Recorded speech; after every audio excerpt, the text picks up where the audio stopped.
Thank you, Madam Chair, and the Committee of Senate and the members. My name is Professor Joshua Remy. I'm coming from Meru University of Science and Technology. We are located where Miraa is grown, so we are mandated both to carry research, teach, and do community extension in all aspects. It's very good, all the presenters who have come ahead of me, I think they have highlighted key things. And I think Madam Chair will highlight 5 things. One presenter mentioned, this is based to several studies. I'll give the submission in writing. There are studies that have shown that when you feed mice on Miraa, they don't build fat and they don't become obese. So this can be utilized for science and for development.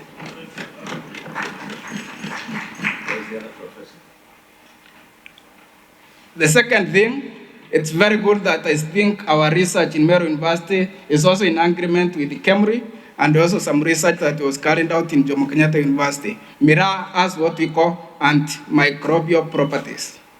I don't think if you have wondered practically, Miraa can be moved from Egembe to Somali, but nobody complains of stomachache in the entire value chain.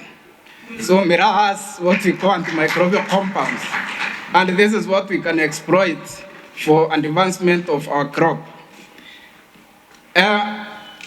Somebody mentioned that Miraa doesn't have any therapeutic benefits. Therapeutic is beneficial, but you know Miraa has fiber, has vitamins, has minerals, only that we haven't done enough research.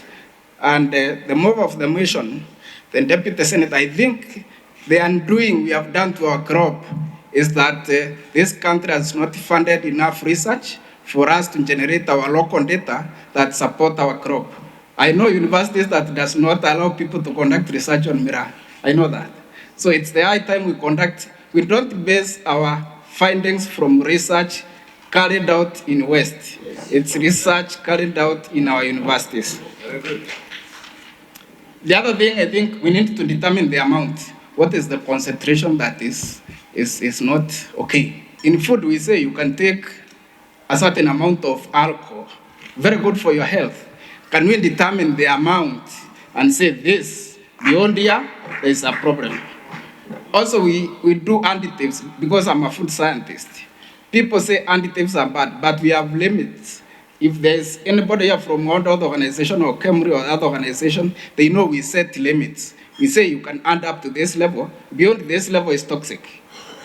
But up to here, even for a long-term effect, it's okay. So we need to set limits and then agree this is the acceptable levels. I think the last thing is the debate about the terminology of cadmium in the bill.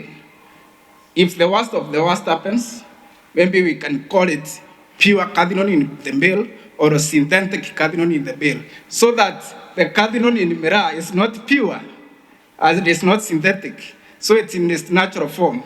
And as a food scientist, I can support the argument in very many aspects.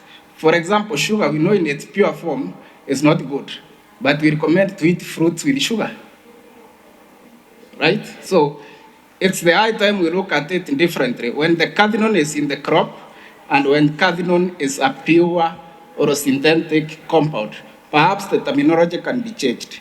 So in that, for me, I wish to finally say, as scientists, why we are not able to support our crop strongly is that the research we are carrying is very basic in terms of separating compounds, analyzing them, seeing their effect.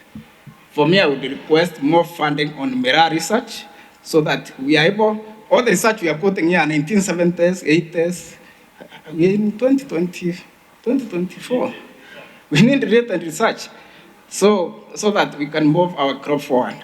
So in my final submission is that I'll hand over a written report, but we have the idea that cadmium and cadmium in its natural form is not comparable to cadmium and cadmium in its pure form. Thank you. Thank you very much. Can we have a round of applause?